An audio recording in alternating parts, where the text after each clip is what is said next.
There we go. We are recording again. We are delighted to have Brad Schlesselman here tonight. And I'm gonna not waste any time with introductions because he can do that and explain it as he goes. I will give you a little bit of some of the groundwork if you were not here earlier.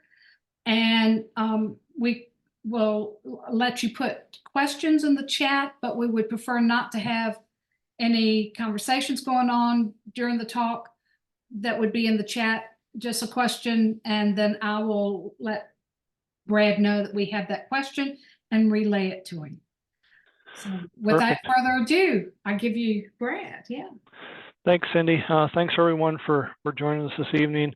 I appreciate the opportunity to have this opportunity to speak with you on some initiatives that are going on within DarkSky International. A little bit about me and who I am.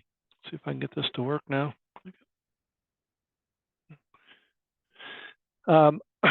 I'm currently serving as the treasurer of the board of directors for DarkSky International. Because of that, I also chair the finance committee for DarkSky International at the board of directors level. For the last, I'm in my second term right now, so I'm in my fourth year on the board. I've served as a secretary my first year, and in the last 3 years, I've served as treasurer. I am also on the technical committee, so the board has reached out and has had people that put together standards and stuff or recommendations for the board to approve. And I've been on the technical committee, I think now for like 12 years. So I've been on the technical committee for quite a long time.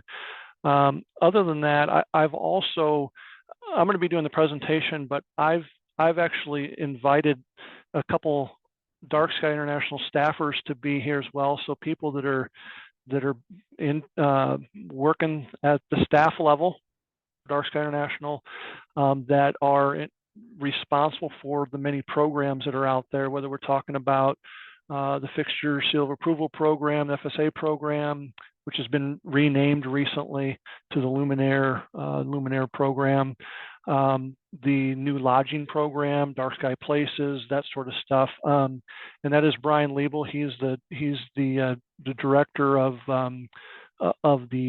that group. Doing all the standards and outreach, educational outreach, and that sort of stuff. And then I've also invited James Brigagliano, who is the program manager for this outdoor sports lighting program, as well as the FSA program and the lodging program. So I'm asked them to be part of this because ultimately, if you have questions regarding any of these programs, I'm a board member and a technical committee guy, but your questions will ultimately go to Brian or James. And so I thought, hey, why not just have them on the call so you can get the information straight from the people that are administering these programs. So what got us to this point? What got us to tonight, me being asked to do this? And Cindy can go into more of the lengthier, Sol can go into more of the lengthy detail on what got us here. But essentially what happened was there have been a couple projects in the Hill Country area. One of them was in Dripping Springs and one of them was in Bee Caves that were sports lighting projects that were done in accordance with these OSL guidelines, or these outdoor sports lighting. I'm going to use acronym here, the Outdoor Sports Lighting Program, which is called the OSL program. And upon completion of those couple projects, Cindy and others went to these sites, took a look around, did the phase 2 auditing process with the staff that were doing the audit process at the time. And the feedback they had was that, hey, this actually is pretty decent. Can more sports fields be like this? And so the way I understand is that a number of you may have reached out to Cindy, who's seen it, say, okay, how do I get this? How can I get the same thing in my community? And And so Cindy asked me to do this presentation on the OSL program.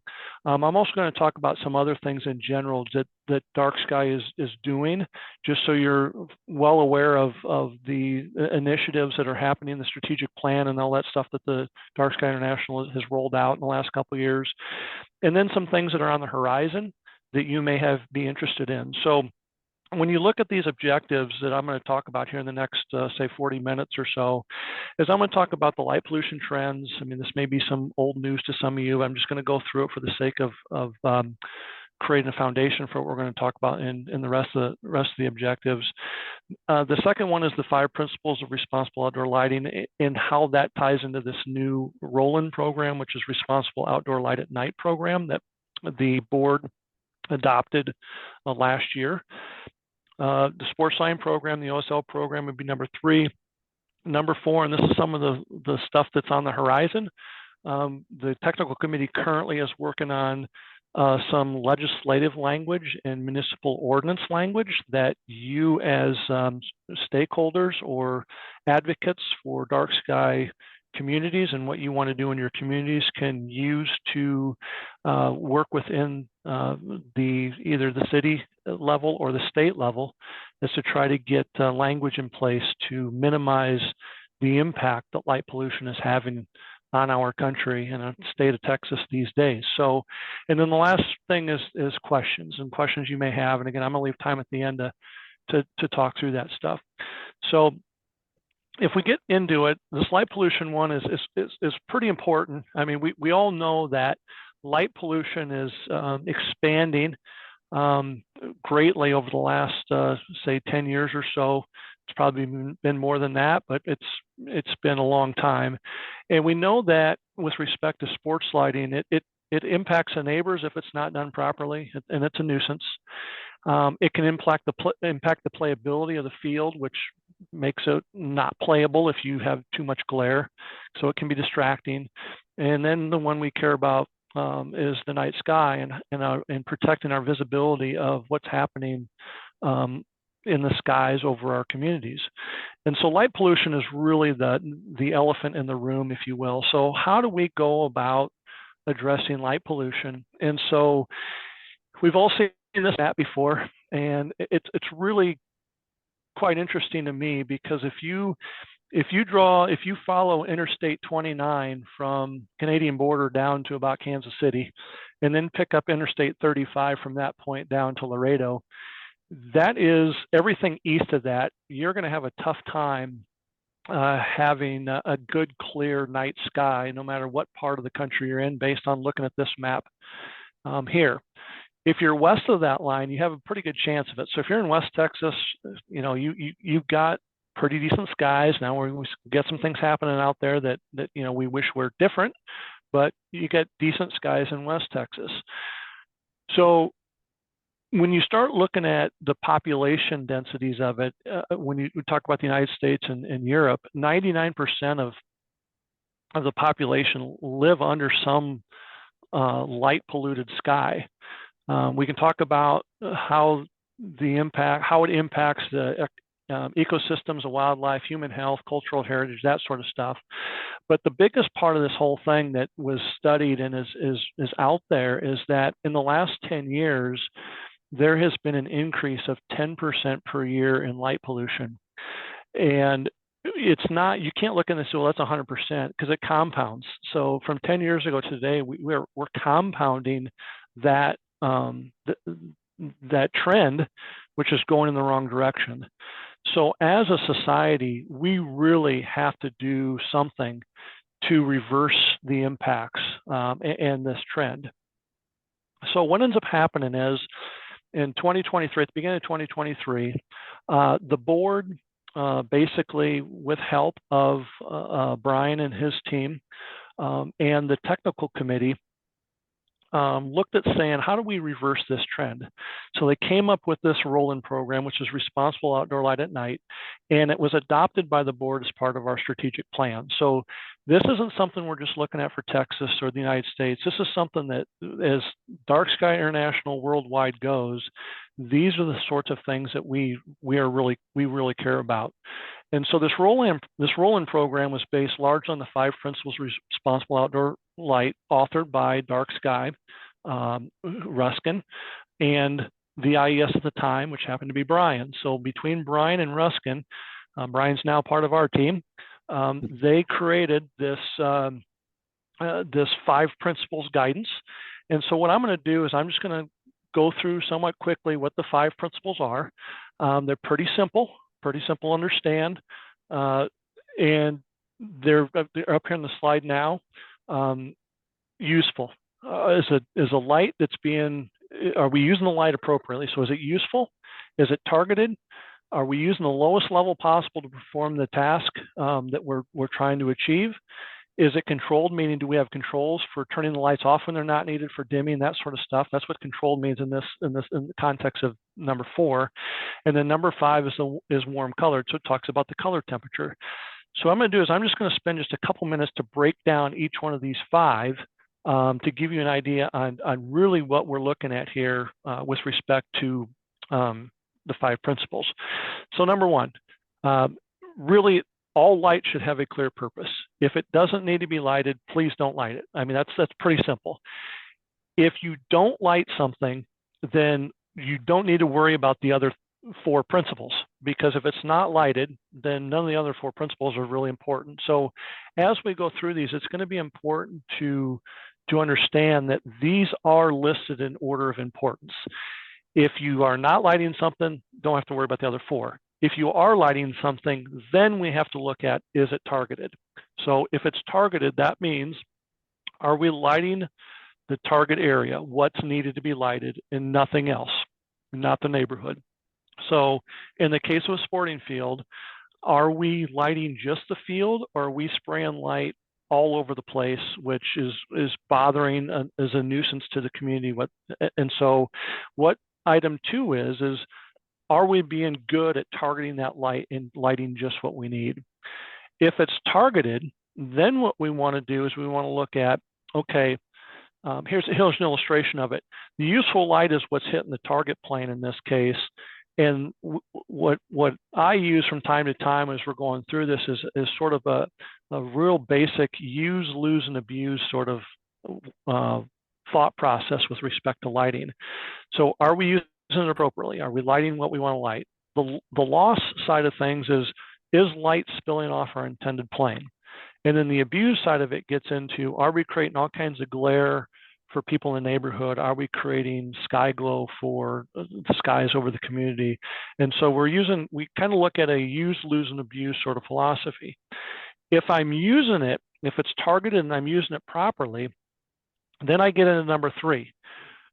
Let's light it to whatever the least is needed. So don't overlight. If you don't need, if the guidelines suggest you light it to 30-foot candles, then light it to 30-foot candles. Don't light it to 50. Don't light it to 40. There's no need to overlight. Now, we had that before with metal halide sources of the past, but with LED sources, there's no need to do that, because the depreciation curve on LED sources is much less than depreciation curves for HID sources. But the point of number 3 is don't overlight. That's pretty simple. The 4th one then is, okay, if we're targeted it, if we have the light targeted and it's being at the lowest level possible, then how do we control it so that if there's no one out there doing the activity, that we have the ability to either turn the lights off or to at least dim down to a much less illuminated level. And so the use of controls, timers, motion detectors to ensure that the light is available only when it's needed is the important part of number 4. If all 4 of those are held, then what you look at with the color temperature is match the color temperature to the activity and what you're lighting. So in the case of dusk to dawn applications, roadway sorts of things, lights are on from sunset to sunrise, and you're like, okay, we're lighting a roadway or whatever. Your color temperature, low light levels, your color temperature may be justified to do the 3000 K or lower. In other cases where lighting is not dusk to dawn, where it's only on for a couple hours a night, maybe 2 or 3 hours a night, there's a higher level of activity, like in a sporting field, then what we're saying is that for a sporting complex, it's not on dusk to dawn. And I know there's some that still get turned on and are left on all night, but the idea is if we're following the other 4 principles where they're turned off when there's no one there, then the color temperature is a lot less important. There are benefits, contrary to popular belief, there are benefits with that blue part of the spectrum for some applications. Sports is one of those. You want the alerting effect because you want people to play the game safely, and the cooler color temperatures actually enhance that alerting effect versus a warmer color temperature. But again, we're not talking about dusk to dawn. We're not talking about situations where they're on all night sort of thing. So what ends up happening in 2017, there's a lot of text on this slide here, so I'm not going to read through the whole slide, but I'm going to tell you how DarkSky got to this outdoor sports science program. What ends up happening in 2017 is a retirement community was developed in a town just south of Tucson, Arizona. And if you're familiar with the Tucson, Arizona, there are three federally funded observatories that surround Tucson. There's one to the north, there's one to the west in Kitt Peak, and there's one to the south, which is Mount Hopkins, is where the Smithsonian Multimeter Telescope is. This particular town, the retirement planned community sits, I'm going to go to the next slide to show you. So at the yellow line that's on here, the very bottom right corner of this is the end of that line is where the Smithsonian Multimeter Telescope sits. That's where its location is. On the very top of this yellow line, as you go up to the top of the page, is where the recreational site was in the town of Sarita, Arizona. As the line of sight happens from the observatory to this facility, it's just over 15 miles. And so the concern was that we have a $1 billion industry in Tucson, Arizona, and somebody wanted to light entity wanted to light these fields that are 15 miles from this multimeter telescope. And so what ended up happening is the engineer of record, who was a DarkSky board member at the time, electrical engineer out of Tucson, said, what happens if we can light these fields without impacting the business of the telescope? So we work with the astronomers there at the observatory there at the telescope, and they said, hey, we'll give it a shot. You show us that you're not going to impact us, and we will be okay with you lighting that facility. So a test was done. Some lights. It was some soccer fields that were lighted. At the end of the project, the board member that was the electrical engineer of the project went back to the astronomers at the observatory and said, okay, what do you think? And they said, what do you mean, what do we think? We didn't know the lights are turned on. So they had no idea the lights were turned on. That was a good sign to begin with. We then fast forward to 2018. So in 2018, at the time, every other year, we haven't been doing them for a while, but every other year we would have general assemblies in Tucson. So all the advocates would come together in Tucson. That's where I think I first met Cindy, was at one of those general assemblies, general meetings in Tucson, when we'd gather up all the advocates stakeholders that would come in, and we do meetings. And so in November of 2018, what ends up happening is, at our general meeting that was in Tucson at the time, we decided, let's see what the advocacy group thinks. And so we planned a bus trip one evening down to this set of fields. And we asked the advocates that were at these meetings to give feedback on what they thought. And if I go back to this previous slide, it's pretty powerful in that the very last sentence of this second paragraph, really what the outcome was is that, similar to what Cindy has been hearing with respect to this BK's project, that, hey, we like that, we think that it's good, can we get more of that? It got to the point where the advocates that were in Sarita at the 2018 meetings basically concluded that a lighted sports field can coexist with dark sky initiatives. And that's something that we just hadn't been able to do in years past. I mean, you would never say 20 years ago that a sports field could be at the foothill of a mountain that the observatory resides on. And so what we ended up doing is we ended up saying, okay, well, if we think we're getting closer to meeting those, meeting the look and the feel of what the advocacy group thinks, then our next step is, and this is what the board, I was not on the board at the time, what the board ends up doing is the board goes to the technical committee and says, can you and staff out there, can the technical committee members and staff go out there and just do a site audit on this set of fields? And so we did. We went out there and we spent a few nights out there taking readings, looking at what the glare component was. We tested for offsite spill. We went to various locations and just took measurements. And what we found was a lot of information that we went back to the board and said, this is what we came up with. And the board said, if you could create a series of guidelines that are based on your findings on this complex, we would adopt them. And so what ends up happening is this is a photo of that site. It's taken from the parking lot that you park in to go to the site. And what's interesting about it is that there's where you're parking, there's no light. So it takes light away from the parking lot where you think you may need it. But when the bus tour went down there, you had no idea you were even coming up on a sports field until you were there. It was just, there's a road, there, you can see the power lines in the background. Those power lines are along a county road. It's kind of like a farm to market road, like you'd have in Texas, is essentially what there was. And it just, the solution for this particular project was such that the advocate said, if we can get there on all projects that are sporting, we would be happy. So what ends up happening is that the technical committee goes to the drawing board and says, okay, how do we take all these measurements we gather in the field and put it into some guidance that could be used by the advocacy groups around the world?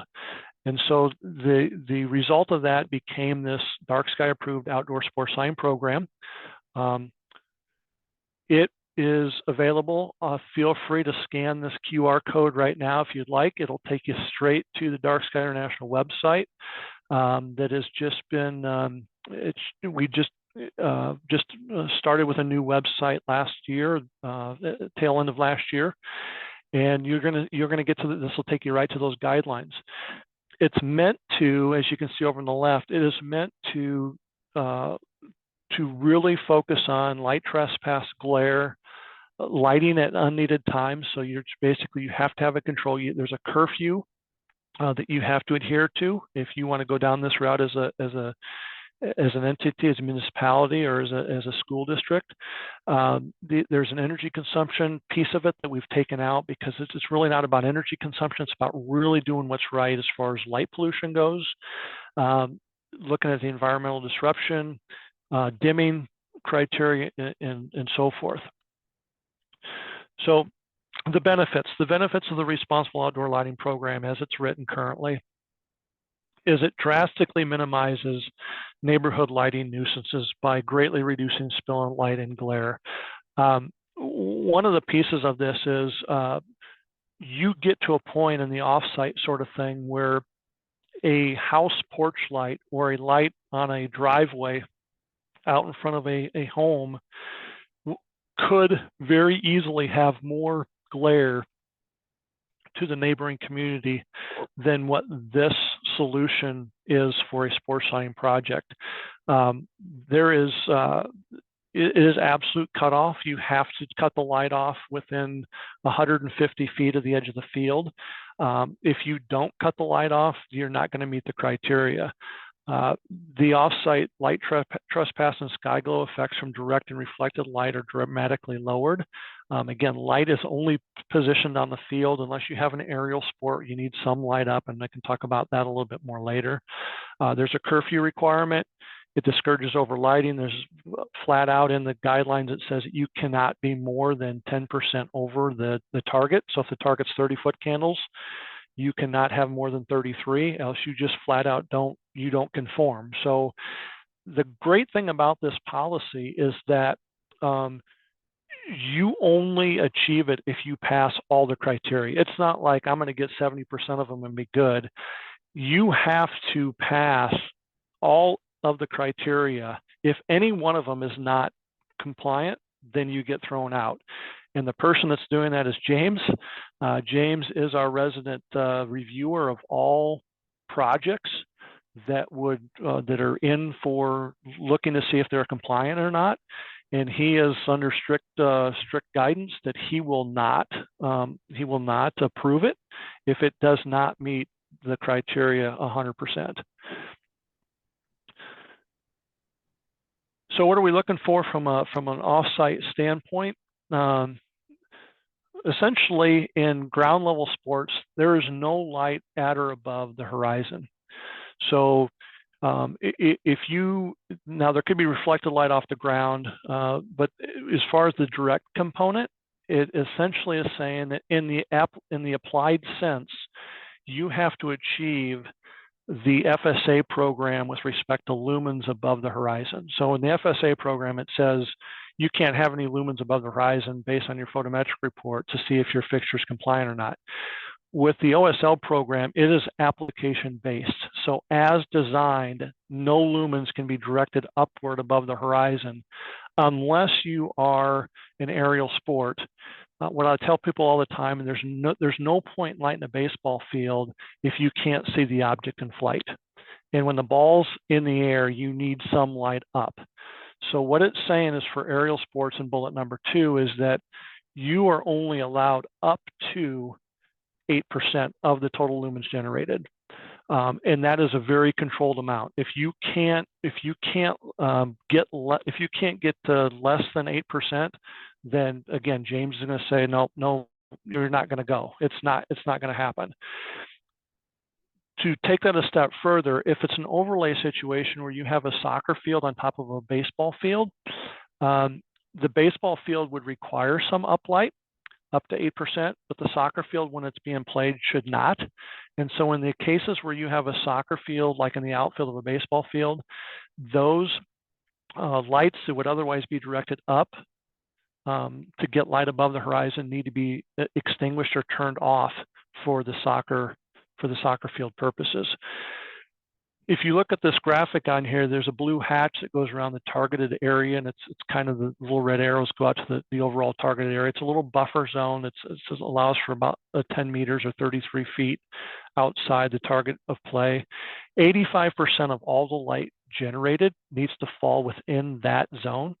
If that doesn't happen and you got more light than the 15% outside of that, then again, you're not in conformance, then James will say it's not going to work. So we're really talking about targeting the lumens onto the target plane itself, 85% at least.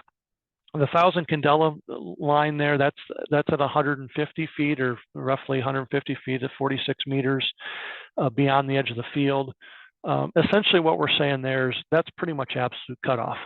1,000 candela is really not a lot. I've seen porch lights that are more than 1,000 candela.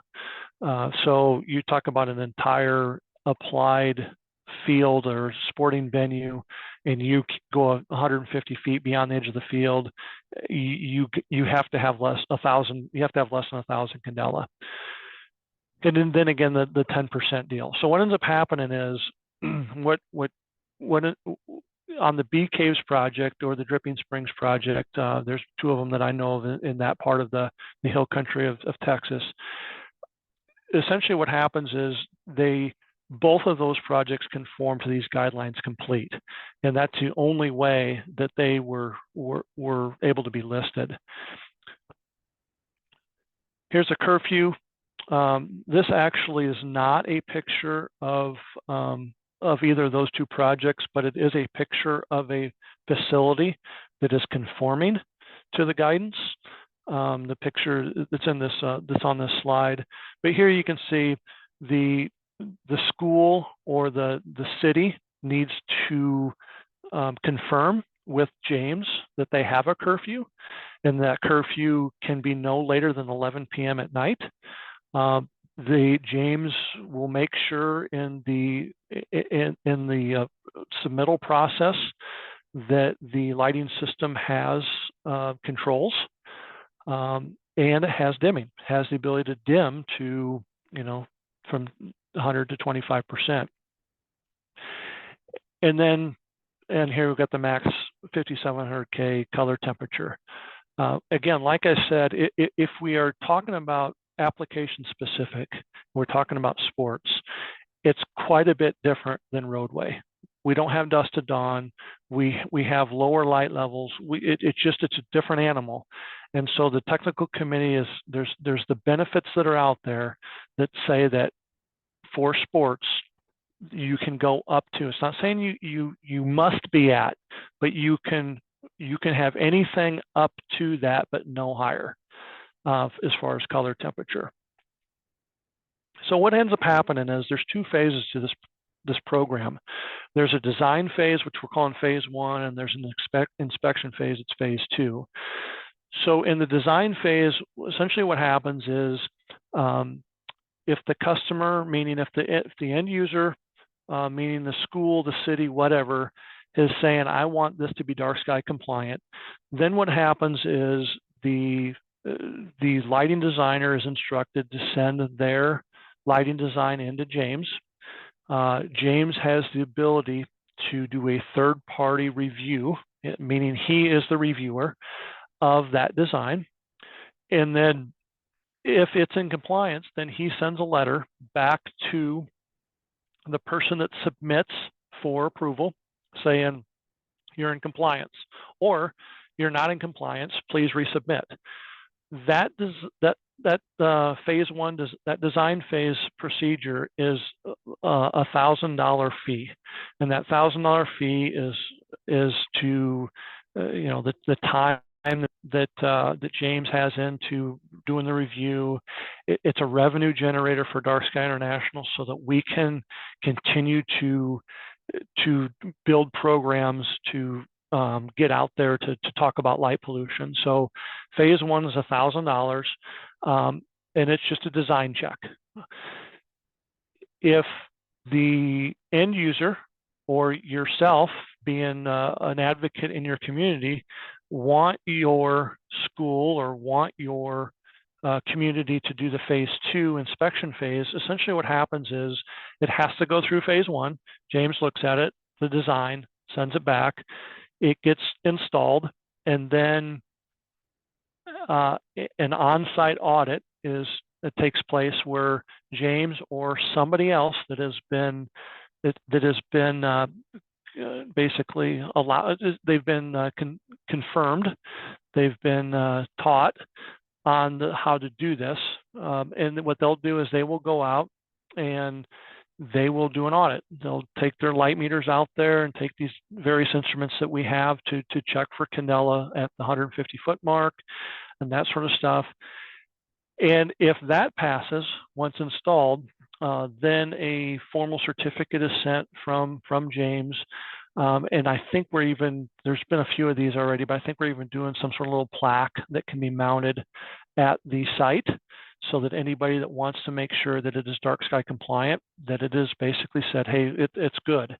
That phase is an additional $3,000 fee, as well as travel costs. And again, that if we're trying to get an auditor, a certified auditor from the staff to get to the site, wherever it is in the world for that matter, but in the United States in particular, it takes money to travel and there's some overhead there. So phase one is $1,000. Phase two is another $3,000 plus travel costs. And so that's how that program works. Here's a couple examples of what we're talking about.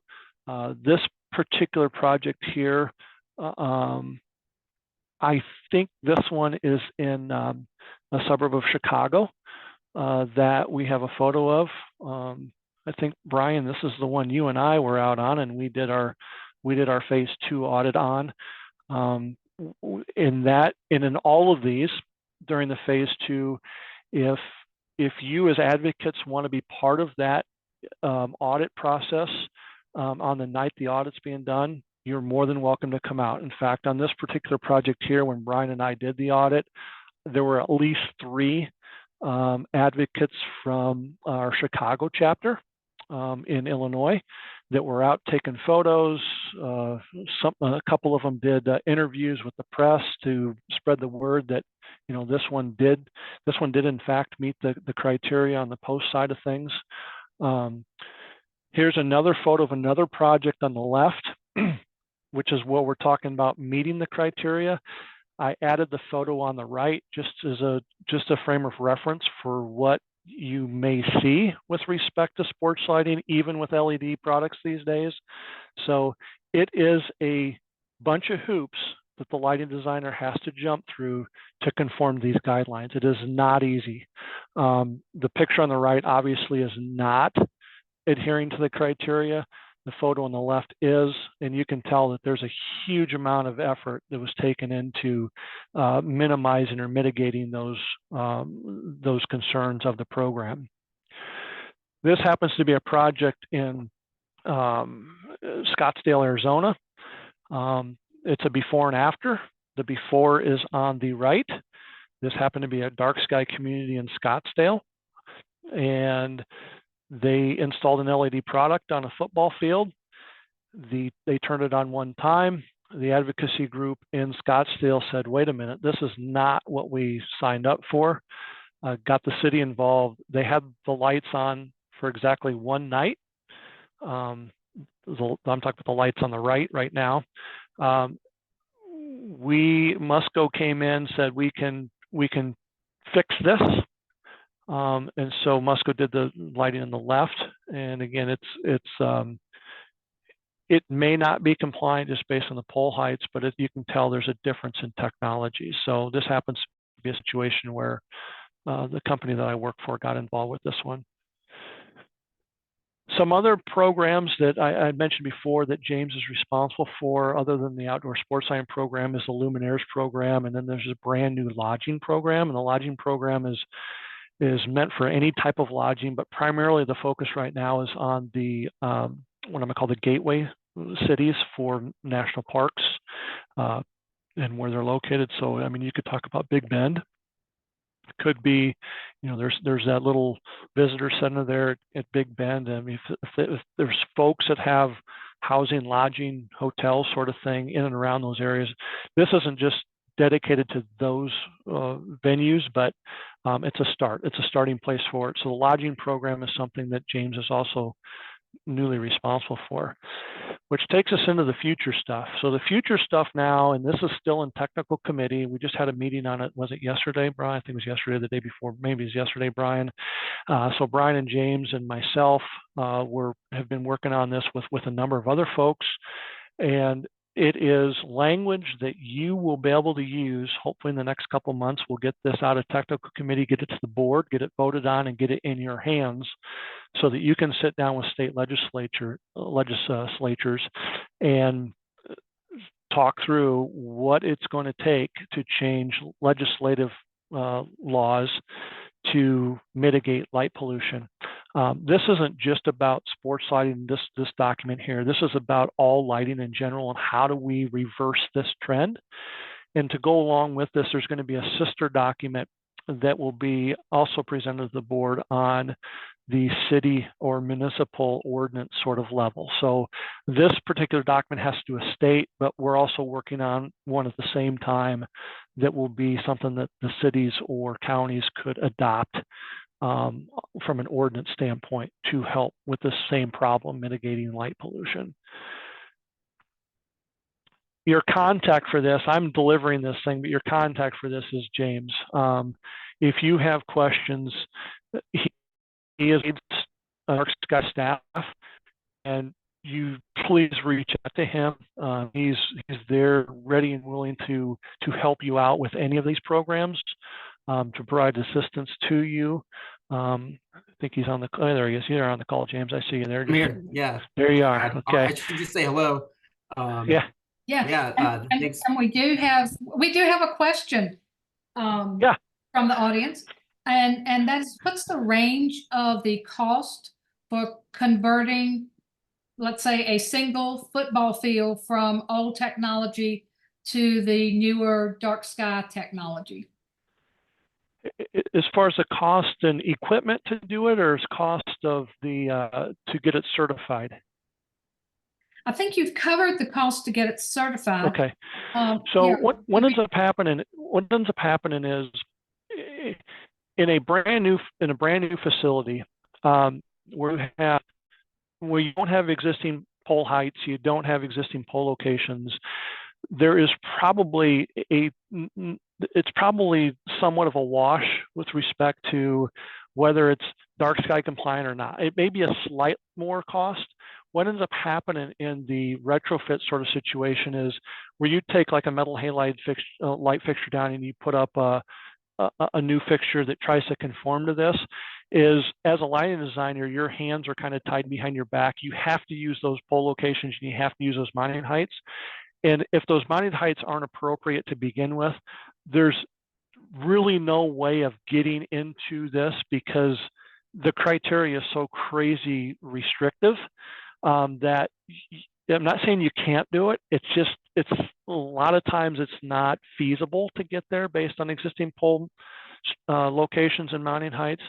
But if it's something that is of interest to the community, a good solid look could be had. And there's probably times where your project cost may increase 5 to 10%. But when you talk about the overall gravity of what this is doing, I mean, it's not a huge adder. I mean, it's 5 to 10% on a couple $100,000 job is not a ton of money in the grand scheme of things. I hope that answers your question. It just depends on what we have, what the lighting designer has as an existing structure to know whether we're even going to come close to meeting these guidelines or not. Okay, that makes sense. And he had clarified he was interested in the design and equipment, and I know that in I believe I have been told that in general the design is just wrapped in with the cost of the equipment, that's part of it for anybody who's doing a reputable job. Generally what's going to happen is your vendor who's going to propose a solution for a DarkSky compliant solution is going to absorb that fee to begin with. So they're going to absorb the $1,000 phase one or the $3,000 phase two in the cost of just doing business, so that you as an advocate aren't paying that bill, or the city or school is not necessarily paying that bill right now. It may get rolled into that project cost, but it's not going to be something like they're going to get their credit card out and do it, and pay for it up front. Right. Thank you. And if we could bring James back for a second, that would be great. Yeah, so that is my presentation. I wanted to finish with James. So the last thing you remember is James's face, so you know who to reach out to. But let's open it up for any other further questions. I want this to be as interactive and engaging as possible. So if you feel good, please ask a question. So I see, is it Stefan or Stefan? Steven. Steven, yes, I'm sorry. Yeah, so I'm out at McDonald Observatory, and we're fortunate to have Rick Stevens, City Councilor of Alpine, and Catherine Eves, Mayor of Alpine, on the call. Mm-hmm. But this is something I think we're generally interested in, but the issue in all the stadiums in Alpine is they already exist and they already have lighting, and in some of the cases the facilities date back to the 1950s. Yeah. So are there any examples of certified locations that were retrofits, or have all the certified locations been new construction? That photo that I showed here, I mean, this isn't going to be certified, but you can definitely see there's an improvement there between what was there and what's there now. One of the things that Brian and his team and the technical committee is considering right now is, if we have a situation like this where we are coming up with a vast improvement over the legacy 1950s version sports field, that may not quite meet the stringent criteria of the actual OSL program, is there something that we can come up with as an interim?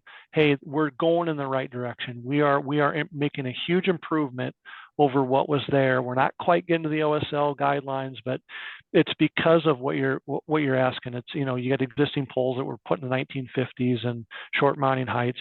But if we can show that we are making some sort of improvement. We don't have this written up yet, but it's something we've been spitballing over the last 6 months or so.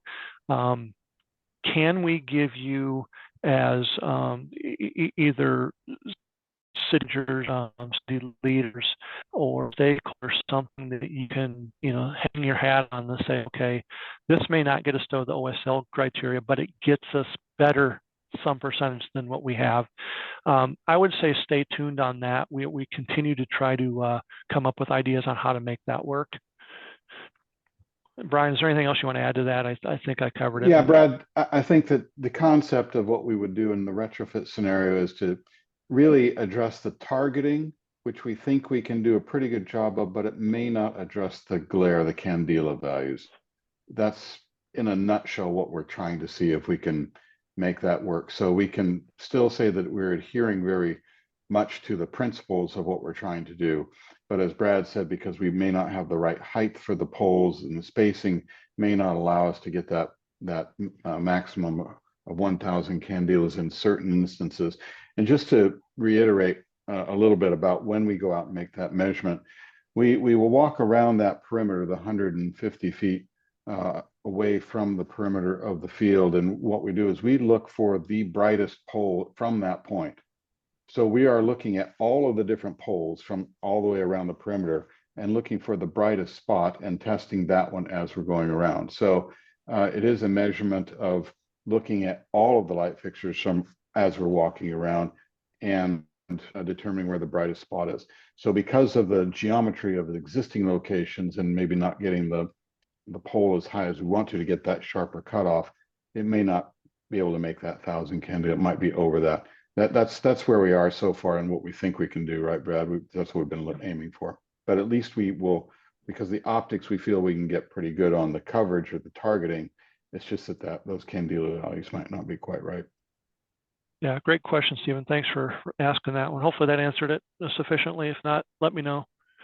Brad, I would wonder if, in addition to improving the optics and even if you can't get all the way to being totally approved by this program, if you make huge improvements there and with the newer equipment, that you would be, you would have savings in the maintenance and running of the field.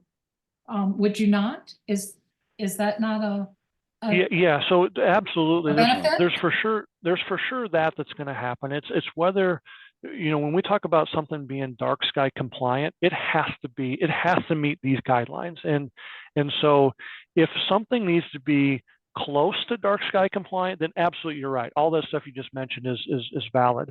If someone says this has to be DarkSky compliant, we're not accepting anything other than DarkSky compliancy, then that hits all of these parts of this program, and that is something that is entirely in the hands of James to review and to make sure that it's compliant. And if it's not, he'll say you're not compliant, and so then it does not get the DarkSky certification to it.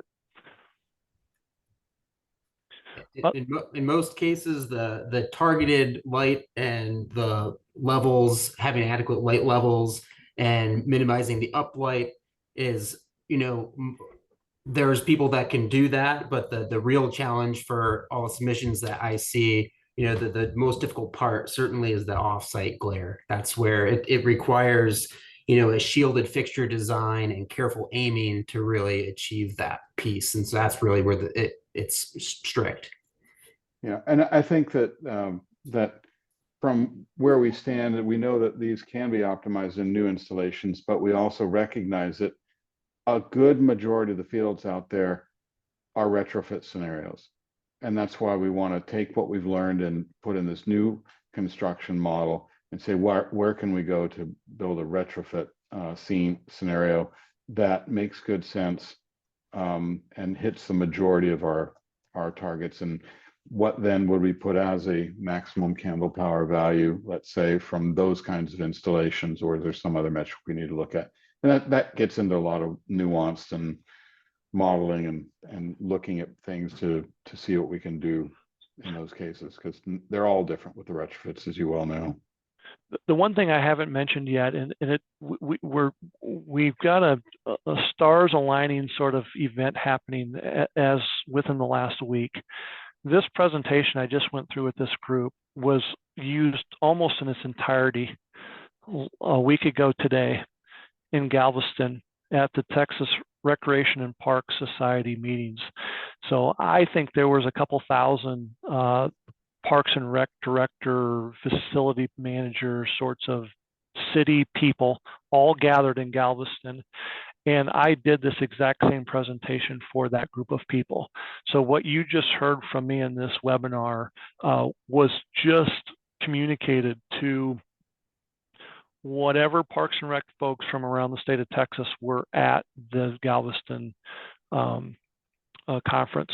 So some of you may have heard this already if you were with a city or you were with a community and you were in Galveston last week. You just heard this same presentation. So the one thing I like about it is as an advocacy group, which the people on this call are, you're hearing this and now you can take it and you can go to these same folks that just heard it last week and say, look, can we get some sort of commitment from the community that we are going to reverse this light pollution trend and adopt some of these guidelines so that we can do better?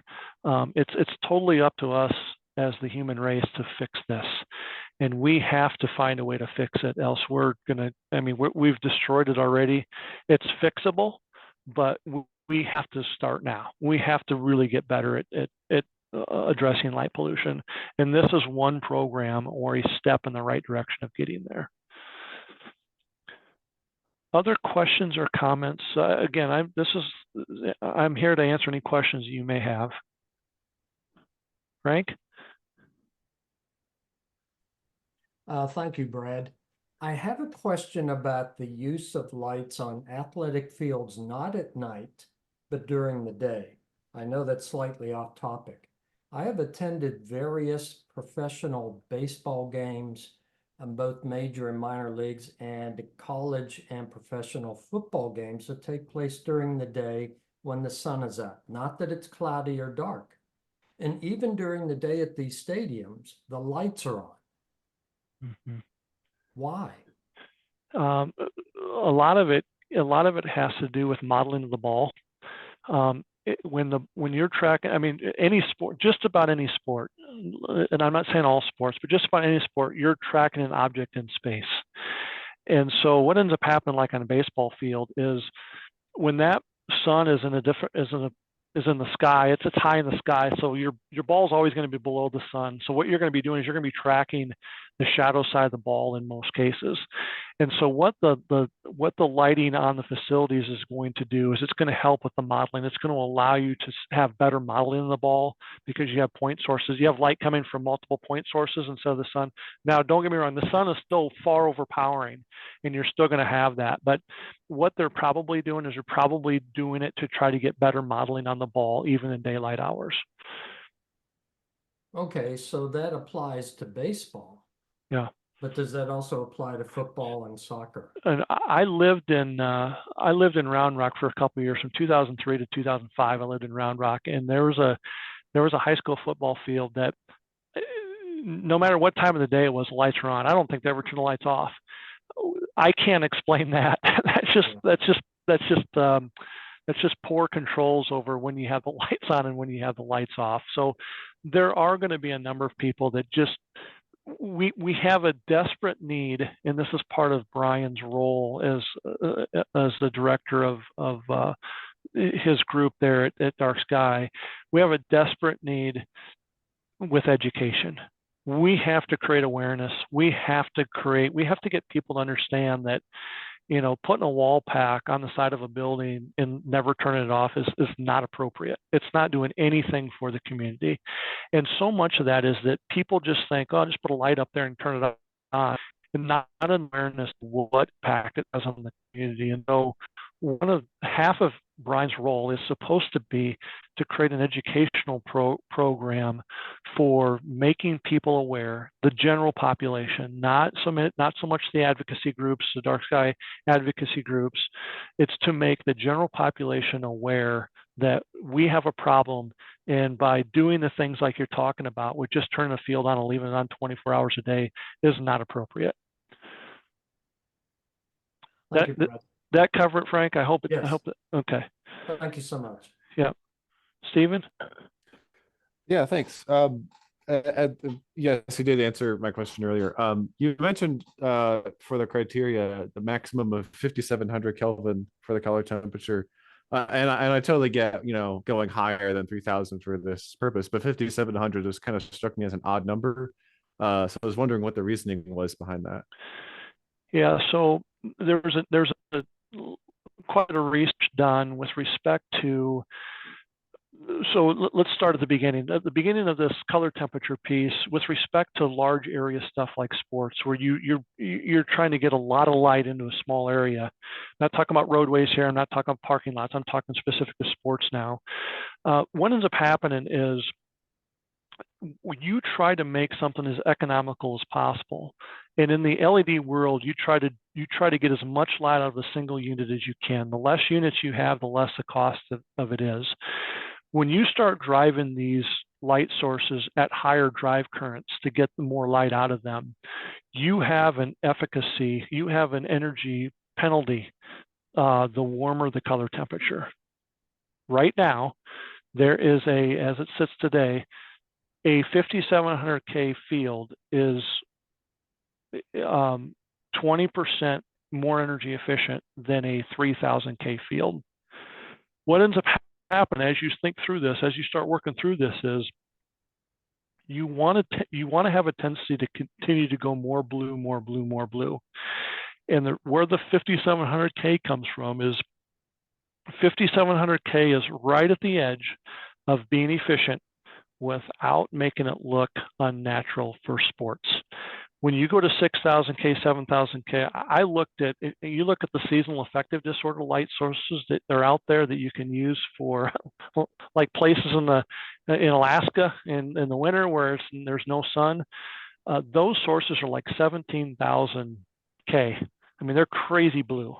When you start looking at sources like that, things just don't look natural anymore, and so that's why there becomes a teetering point on how do you get more efficient, but then cross the line where it doesn't look natural anymore.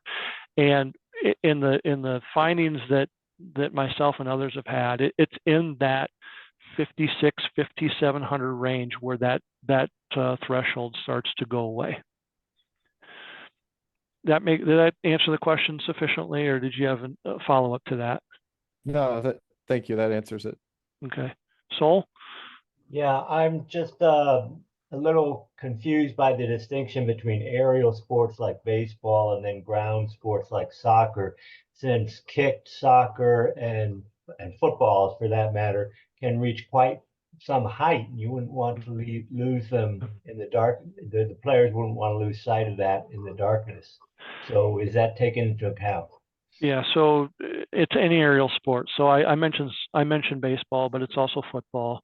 There are a lot of people out there would say soccer is not an aerial sport. And then there are the people that play soccer all the time that say it's quite possible that the soccer ball can get above the lights. Right. And so it really becomes, in the program, the way the program is written, it's specific to baseball, football, and softball. And we are in the program considering soccer a ground level sport. Now, is it possible to meet the criteria on a soccer field and have light go into the sky? That would have to be one of those things where James has a latitude to look at the situation. If it's a small college and they think they need a little bit of light, he can say, you know what, we can make an exception for that. But we want to make sure it's for the right reason and not just that we're putting a rubber stamp on something. Great. Thank you. You're welcome. Other questions for me?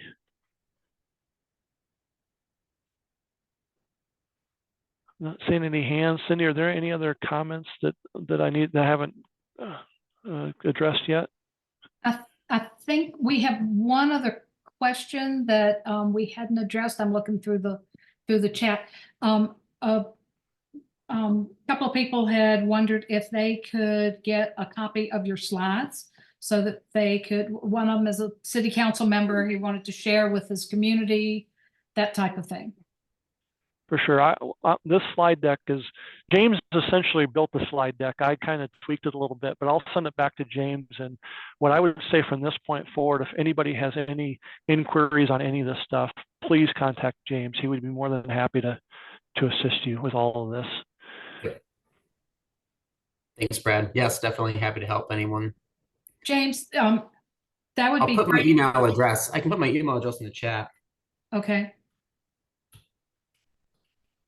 I was going to say that would be great if you could send it to one of us at DarkSky, and then we can share it, if that's okay.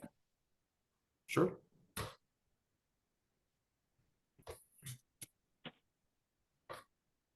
Well, that is what I had. I very much appreciate all of you tuning into this and listening and asking questions. We are trying to right the ship. We're trying to get this right, and this is a step to get there.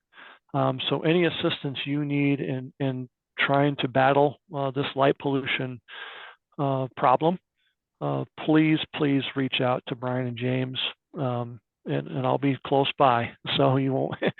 I'm talk to these guys every day. So it's or every other day. So I have regular contact with them, and we really are trying to, at DarkSky as a whole, get things in place that are going the right direction for light pollution.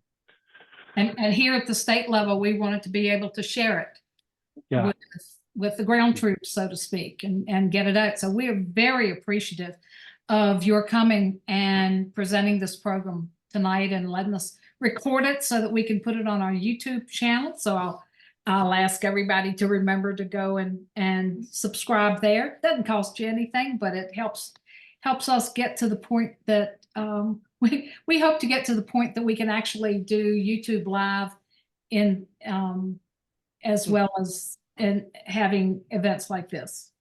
Sounds great.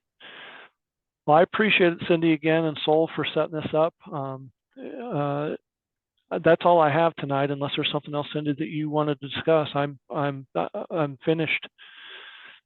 Well, thank you very much. I don't have anything else, and I think we've covered the questions that people have. So that was excellent, Okay. and we are very appreciative of all your efforts.